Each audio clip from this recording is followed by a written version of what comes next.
Okay. So how do you guys use sustainability as sort of something to give you a leg up, and what is it that you think appeals to consumers to say, I want to take the green option? And maybe to work the certification question in there, are there any certifications that have helped you sort of reach a point or get to somewhere where maybe you're in a better position to market to those consumers that want that green option? Well, as far as marketing, you know, I've found that for where our company is right now, I think social media is working the best. You know, I've signed up for a company page on Facebook, and I've gotten projects that way.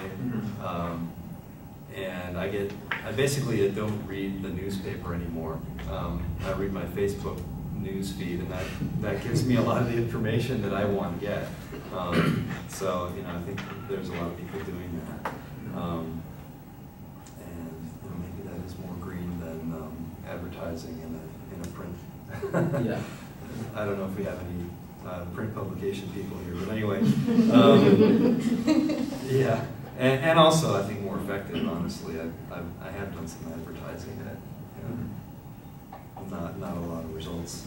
But anyway, you know, the things that we do that people like, you know, in terms of one of the questions was why do customers like what you do? Like I said, we bridge the gap between testing buildings and design. So we're design professionals that also can go to your building and find out exactly what your building needs. And that's something that other people don't do, you know, in the area. You know, we always try to provide thorough information and thorough analysis of what's going on in the building. Our reports, you know, are pretty good at telling exactly, you know, what's going on. We have a lot of certifications. You know, obviously, an architecture firm has to have an architect. I'm a registered architect. Some of the certifications that helped a lot, I think, are the multifamily building analysis certifications that we got. Multifamily housing has been a good market for us. And of course, the AE Certified Energy Manager is starting to open up some doors with commercial facilities.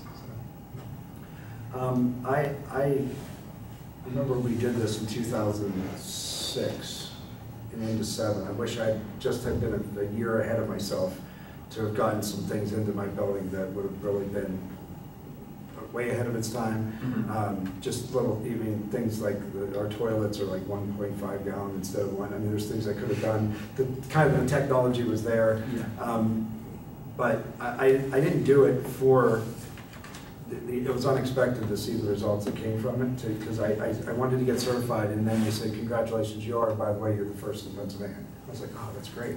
So, you know, I looked in my brochure, but it's not Bellicera, the first certified green. It's we do great food, great service, and great stuff. And on the tail end, on page 7, when we talk about food, we say, by the way, we are Pennsylvania's first, and so on. So, you know, it's strategically located, but it's not our primary. It's not our value proposition. It can't stand alone. Exactly. But it does have this. Yeah. Now, if I was growing the vegetables or doing something else where we were organic and there was some other value proposition to the consumer, but it is a component. It's a credibility aspect. We've gotten calls from national publications.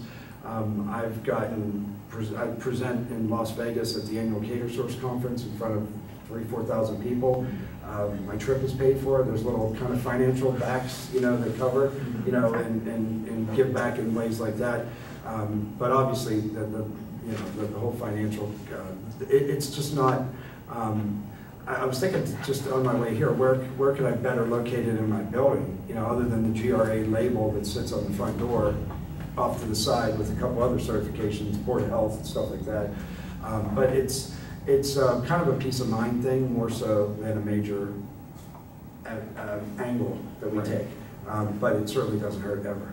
I haven't had any bride come in and say, we're not booking here because you're green.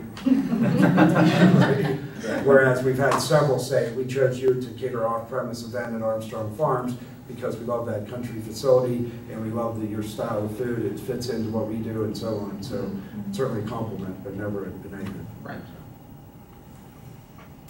On the marketing side of the house, the green marketing, we do exactly what Rob said, you know, a lot of Twitter, a lot of LinkedIn, a lot of Facebook. However, I'm going to speak about what we do with our customers and our trade shows. We speak to our customers about being a specialty chemical plant, meaning that if they want to change the chemical that they're getting and the product that they're getting and try to make some different change to it, we will try in our R&D lab to do that for them. We changed our chemistry to make something better, which happened to be emissions-free, and we were able to sell it. The certifications you talked about, we have an ISO 9001 certification, which is quality. I initially did not relate quality at all to sustainability until we sat down. Like I said, we had to sit down and look at everything, and quality does affect our sustainability. Because if we make a batch of, let's say, 6,000 gallons of a product or 15,000 gallons of a product, and our quality isn't right, and we lose that batch, look at how much utilities we lost, manpower we lost, raw materials we lost, waste we've gained by making something inappropriate and not correct towards quality. So quality plays a big part into our sustainability. However, we also are what they call RC 14001. It's nothing more than an ISO 14001 program, which is the environmental management system on steroids. You take it a step forward if you are a chemical company. The American Chemistry Council, which is the association that allows you to do this, says you have this emergency or environmental management 14001 system in place. Great. However, because you're a chemical plant, let's take a look at you and see if you will go further and include health, safety, and security. So we included all of those, and that allowed us to get the RC in front of 14001 instead of ISO. RC stands for responsible care. That actually allows us to do environmental health and safety, security, and then environmental. So we're working with EPA standards, DEP standards, but I'm still reporting to the Chemical Weapons Convention in case of a terroristic threat or something. We add all of that in. We also do the OSHA part and the hazardous communications with the chemicals. That has been a benefit to us because one of the requirements when you have an RC 14001 program is when you put something in place, like a new unit, let's say, a new chemical you want to put in place, you follow, which I'm sure these guys probably follow too, a management of change. When you follow a management of change, you're looking at every aspect of that unit before it goes into place, such as you're looking at your utility usage, you're looking at what waste is going to be developed, you're looking at your water consumption, you're looking at the health and safety of your employees, which is a part of sustainability as your employees. You're looking at all of that, so you can correct that from the get-go and start measuring it from the beginning. And that's a benefit of the RC 14001 program because not only are you told to do it, but you're audited on it. So you can't get around it. You get audited I get audited every 9 months on it. That's what you're doing today, right? It's what I'm doing today. I was saying, I have an audit, and we came here, you know, and I said, oh, I should have brought the auditor. But, that sounds fun. but you know, that certification benefits us because I don't know that we would have thought of using that management of change that extensively. And they really spell it out for you there, so it benefits us for that certification. Right.